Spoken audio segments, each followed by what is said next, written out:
back to Unladylike Opinions. This is Life After Lockup, Season 3, Episode 58, Bride or Fugitive. Okay, we gotta say the best couple for last. Deontay and Nicole and Tia. I'ma skip by and start with someone else and do them last. And so, let's go to the ones that's not that important.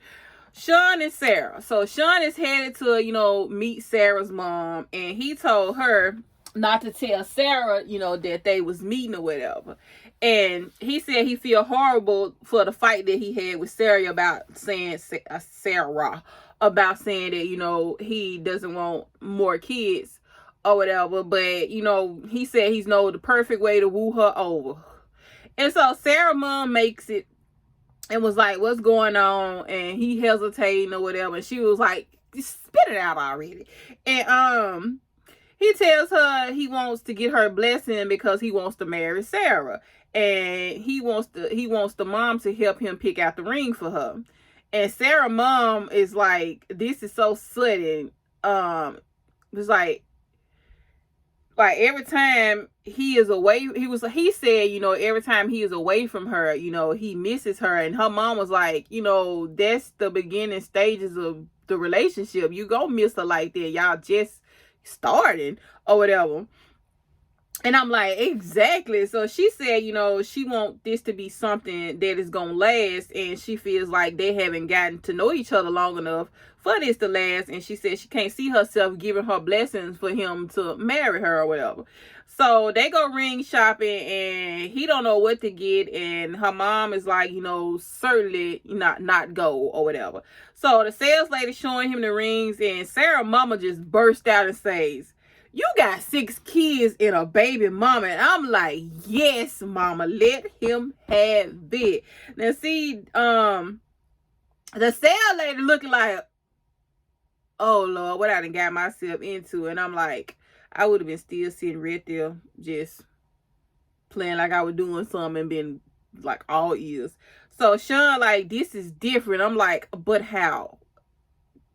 Sway? How is this different? So Sarah mom feels like, she feels like me. You got 6 kids. How the feelings wasn't there for, your kid's mom. And the sales lady was like, I'm gonna excuse myself and let y'all talk. I was like, babe, you should have been did that. So Sarah mama was like, everything is sinking in and making me feel nervous and I need a minute. So she walks off and she was like, I'm leaving. And she tells him like, do not follow me. Do not follow me. And I'm like, dang, like mama like daughter, they both be telling him that Sean a weirdo like that that's gonna follow people. So then the sales lady come back after the mama leave and was like, is everything okay? And I'm like, nah, girl, what you thought? She trying to get that sale. So Sean said, blessings or no blessings, he still gonna get this ring, and he ain't marrying Kathy. He marrying Sarah. So he don't care what she thinks. And I'm like, okay, we gonna see what you think when the secret that Sarah got to tell you. I really want to know what this secret is. It better not be a mediocre secret life after lockup. Y'all better not play in our faces like that. So again, another meaningless couple that need to go ahead. Marcelina and Brittany. Boring. So Brittany's stepdad comes down for the weekend, and she, decided to have a little family barbecue, because he coming. And he gets right to it and asks her, what's been bugging you? And she said, she's stressed out with all the things she's been through lately, and she happy he is there to help. And Marcelino was like, I'm happy you here too, to give us some time to get away and, get back to the way things used to be. So he said, in his confessional, sex is very important in a relationship. And if there becomes a little crack in their marriage, the crack becomes a split, then a divide, then, hey, here we is in the divorce court. And I'm like, what? And Brittany mom comes over, and her and Gia, it looked like it was gonna be awkward, but they okay with each other, and they had a little conversation or whatever, a little good conversation. And then they all go outside and grill and watch, the oldest son, Gino, I think his name is, watch him swim. But Brittany and her dad are inside playing pool. And she said, at first she was mad that Marcelino called him because that means that she had to tell her dad what was going on. And he was like, well, what's going on then? And she say, she got an email from her, biological dad, and he wants a relationship with her and his grandkids. And Gil said, he was like, your mom told me some stories about him. And Brittany says, my mama always told me the stories that, she took me from him because life with him wasn't good. But Brittany was like, life was bad with you as well. Wasn't nothing good being at you. So how can you say something about him? So she said her mom and dad was teenagers when they got together, and maybe he was scared to be a dad and didn't really want to be with her mother. So basically, to me, she's making excuses for her dad, not saying like, she doesn't, like, her mama was no good either. Her mama wasn't no good either. So I understand, but it's like she making more excuses for her dad, and you don't even know, like, what your mama said could have been true and traumatizing, and maybe that made her flip the drugs and alcohol. I don't know, or whatever. But she was like, and I'm like, we could say the same thing for Brittany, because you don't have access to your other kids because you went down that road and went to jail for drugs and all that, and you can't even have contact with your kids. I mean, your circumstances are different, because I think the man that she had kids by she was underage when she had those kids or whatever. But so Brittany thing is, how can you be this judgmental about my father when you messed me up? And her stepdad, Gil, said, he didn't meet his dad until he was 17, and he got to talk to him about things that happened between, his dad and his mom. And he said they was whisked off to Alaska, and he didn't know where they was. He said he don't know how true that is, but it's always two sides to the story. No, it's three. Your side, their side, and the actual truth. So Brittany tells him no matter what, no one can feel the shoes that he feels for her. And he was like, I know that, Brittany, and it's not about feeling the shoes, it's the relationship you can have with him. And she doesn't want him to feel uncomfortable. And he was like, I don't. And he asked if she wanted to know why he abandoned her and why he didn't find her. And she say, she does. And she starts crying and say, seeing how she is with her kids, and it makes her realize she missed out on a lot, like seeing how Marcelino is a dad to the kids or whatever. And she was like, her kids have something that she never had. And I'm like, that's what you're supposed to want it for your kids if you didn't have it. But I understand. So Brittany and Marcelino go on. Her dad tells her he only heard bad things about the guy, but it's Brittany's call to make. And if she wants to meet him, go ahead. So Brittany and Marcelino go on their little getaway, and they get to a ranch to go horseback riding. And I'm like, boring. So she tells him she appreciates him for doing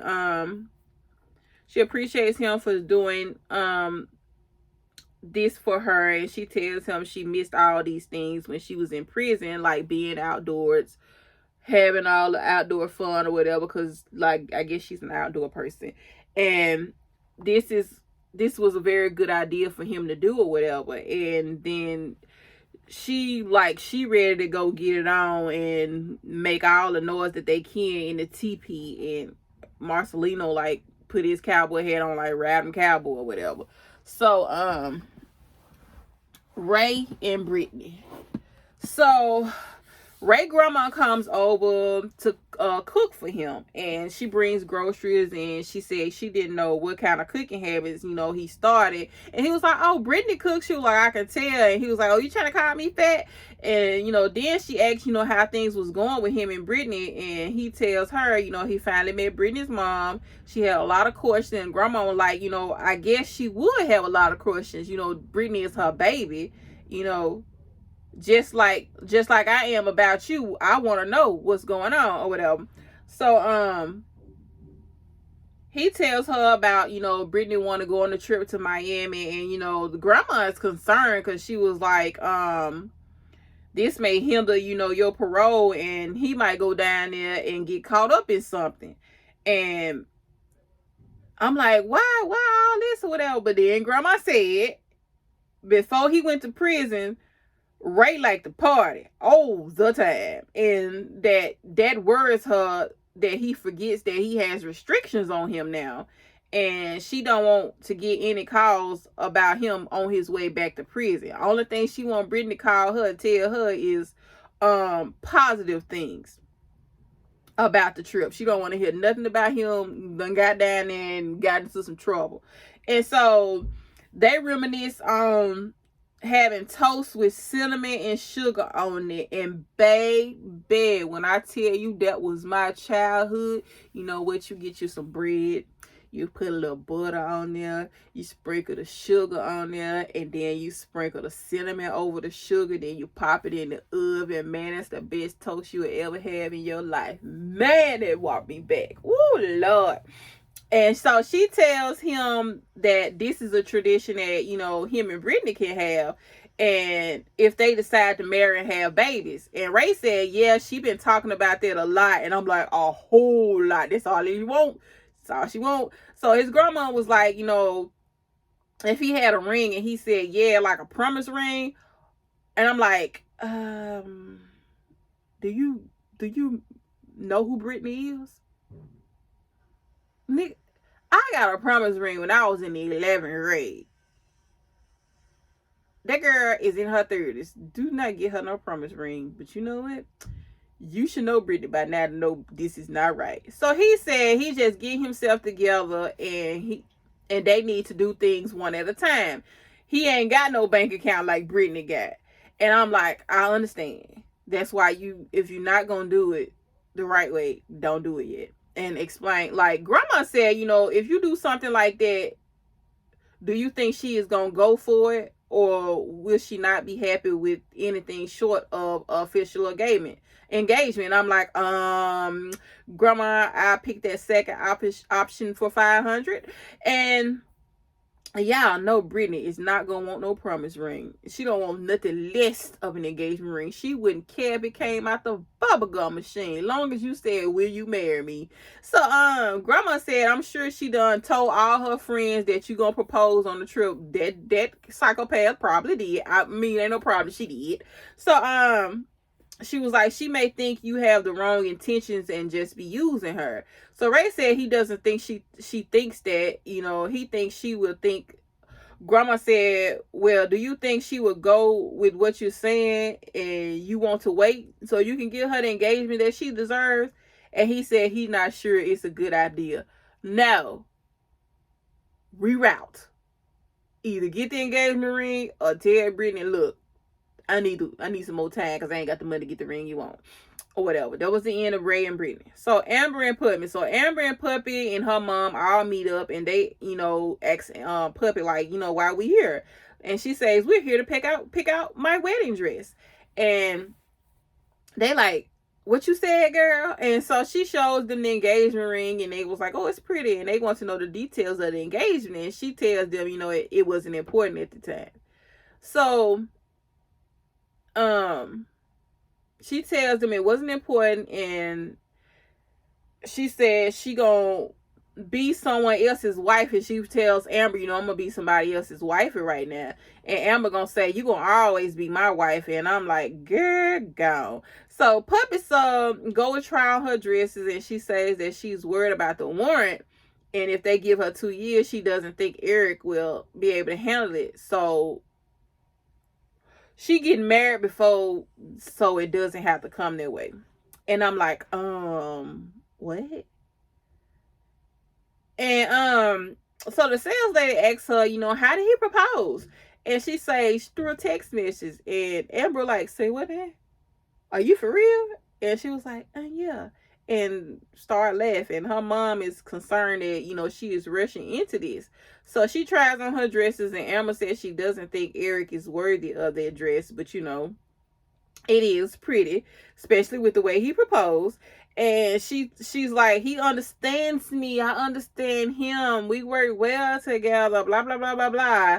And Amber and Puppy mama talk while Puppy trying on her other dress, and they think that she's doing this to run.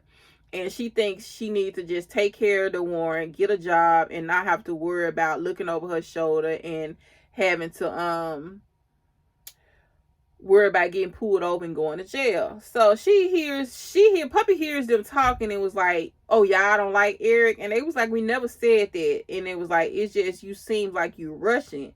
And Puppy said she ain't got time to waste. They can go to Vegas. And Mama like, how you gonna go to Vegas with the Warren? And this fool said, I live with the Warren every day. What they gonna do? And I'm like, so child, just let this dummy be. So Amber asked if she was rushing because the warrant, and she was like, I talked to my PO and she said you can go to the chief and explain the situation, that your mom was in the hospital and the lady that answered the door doesn't have anything to do with the residence, and you can go get the warrant withdrawn and not go to jail. And she said, she tried to call Amber like, no, you got to call the chief. You just call and ask to speak to him. And this fool said, why not run? I'm like, well, why run? Like, what the hell, Puppy? So they trying to reason with her, and she said if she has to do time, she gonna lose Eric. And Amber like, if he loves you, he will wait for you. And she tells them they're ruining her day and to shut it up. And she goes home and tells Eric LaHightail that she went to try on dresses. She tells Eric everything. They went to try on dresses, and she said her mom and Amber want her to turn herself in. And he said, well, you tell your mom and Amber to turn themselves in, and them effing selves in. And I'm like, see, this is where Eric would have been on the other side of that house, or don't play with my mama, play with your mammy, or whatever. So she said it's something to think about, like, like if the police was here right now, I could go to jail for at least 2 years. And he like, well, do you see them? I don't think so. So but she don't want to sit here and wait for them to come and get her. And this fool said, oh, that's why you're supposed to leave before they get here. And I'm like, so she said if she turned herself in, it would save her what she have. And he like, what if you lose it? And she asked him, if she go to jail, will he still be there? And he looking like he has on her way, and basically, he ain't gonna be that girl. He ain't gonna hold it down. And she don't want to turn herself in because she's scared he gonna leave. So he tells her to do it his way, and it will work. And she says, and he was like, leave with me if they have to. And she was like, you think I won't? I'll go right on here. And I'm like, damn it. So John and Christiana, he driving her to work, and she excited about having her own income at a little burger joint or whatever. And her co-worker, asks how things was going, and she talks about her mom and the lung cancer and how difficult it is dealing with it. And her sister is probably back on drugs, not answering anyone calls, and she's not even seeing the mom. And she was like, I want to stay out of prison and be there for my mom. And her coworker, understands because, her mom went through chemo, and she was like, she been 4 years clean herself, the coworker, from drugs and alcohol. And they fixing these sandwiches with no gloves, her hair down, she got shades on her head. And I'm like, and then Christiana got these long nails, and I'm like, where y'all fixing these sandwiches at? Oh, no, ma'am. So she said, being a person that everyone can come to and tell all their heavy stuff to, it means a lot to her, because she had someone that was there for her, because someone cared to listen and give her a hug or whatever. So she asked Christiana, do you need a hug? And she give her a hug or whatever. So Christiana said, she doesn't feel as strong as she should be, and she hasn't been there for her mom before, but she wants to be the daughter that her mom wants now and be able to console her, and for her not to be scared, and to be someone that her mama can be proud of. And she feels like she is not, getting anywhere, and she says she doesn't want to talk about it anymore and pray. And I'm like, I pray she doesn't turn back to drugs, because next week we're going to see she goes missing. And I'm like, here we go, because this is what she did last season. So I hope it don't come back to that. So, to the couple that's last, but certainly not least. Deontay, Nicole, and Tia. Oh, Deontay. So Tia telling Nicole she was jerking in her sleep and stuff last night, and she was like, "What's up with that?" And I'm like, "Them drugs." And so Nicole just burst out crying, and I'm like, "What's happening here?" I don't know if Nicole one of those people that get emotional when they have something, because she just cries a lot lately or whatever, and Tia wiping her face, telling her it's gonna be okay. And Tia said when Nicole came home from trying on dresses, she wouldn't stop crying. And Tia, asked her, what happened, and she just cried some more and never said, what it was. So she asked Nicole, was they doing this today? And Nicole looking like she got cold feet or whatever. Then, they flash over to Deontay walking out the bathroom with his little bath towel on. And he said he doesn't have an invitation to the wedding, but he gonna be there in the place. That's what Deontay said. So, he got the nerve to have this NWA tattoo on his chest. And I want to say it's on his left chest where his heart is. And I'm like, boy, NWA would never be this dumb for a woman like you is. So he said he doesn't have an address, but he do know it's going to be in the park. And he said, what they going to do? Call the police? Hell, y'all the convicts, not me. Baby, I hollered. Like, what? You willing to go to jail for this? Boy, and you a Marine. Boy, so he thinks he's supposed to be the one walking down the aisle with Nicole in her dress or whatever, and he still thinks Nicole is afraid of Tia, and if she see him there, she would thank him for saving her. And I'm like, he got his Captain Saber whole complex going on. So he started getting dressed. So Nicole is crying as usual and say she doesn't want to marry her. She said she does want to marry her. I don't know why I said it like. She said she does want to marry her, and she does not have cold feet. And well, it's the drugs then, because she keep hugging on to this vape pen. Like every time you turn around, she has this vape pen in her hand.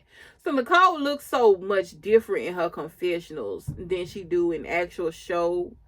She looks frail, strung out. In her confessional, she looks full. Like she's pretty, but she doesn't look pale like she do in the scenes or whatever. And she said, she doesn't question rushing into this with Tia. She was like, Tia kidney is failing. She got 2 tumors on her liver. She never saw herself falling in love with someone that's sick. And Tia said, I'm gonna go get ready. But, she was like, I'm leaving being confused and anxious because she doesn't know if Nicole gonna be there or not. So Deontay is in there getting suited and booted in his velvet suit jacket, and he said he gonna go and let his prison be known, and he wants to get Nicole alone and give her one last option, so she can look at him and realize she made a mistake, and they can ride off in the sunset. And I'm like, baby. So Deontay put on his hater blockers, as he say, and said, and he pimp walk out the bedroom, and then he gonna say, I'm finna go stun on these hoes. Deontay is a fool. So baby, he comes out that apartment thinking he fresh as death and say, damn, ain't nobody outside. I was trying to stun them. Then we see Tia getting dressed in the bathroom, toilets flushing and all that. And I'm like, oh, baby, no. She nervous and, no, let me back. Tia is getting dressed, not Nicole. I was thinking about Nicole. So Tia getting dressed. She said she nervous and wonders if Nicole is going to show up. But, she was like, she proposed to a girl before and it was the love of her life. But as soon as she went to prison, that girl left her ass. And I'm like, So she said Nicole family gonna be there, but hers isn't because she did it so last minute, so her family couldn't make it. So she sweat like crazy, started wiping her face with this tissue, and I'm like, these drugs. So she feels like her and Nicole are moving forward, so there is no one like Deontay standing in the way. And I'm like, baby, Deontay is in the car on the way. He not standing in the way. He on the way. So you better get ready. So then they flash over to Deontay in his car on the way. And he said he still loves Nicole, and this wedding is forced because Tia told her to. And Deontay said he don't know what he walking into. He just walking straight into the fire and F it. If he ready to get burned. I'm like, oh Lord, how you desperate like this over a woman and you ain't even got the coochie yet? So Tia over there, chasing her Hennessy with some coke, and I'm like, ain't you got a kidney failing, tumors on your liver, and you just popping Hennessy like it ain't? I mean, don't get me wrong, Hennessy is me, I am it, but I ain't got no kidney and liver problems either. So Tia said, I'm worried I rushed to get all this stuff done and she doesn't show up.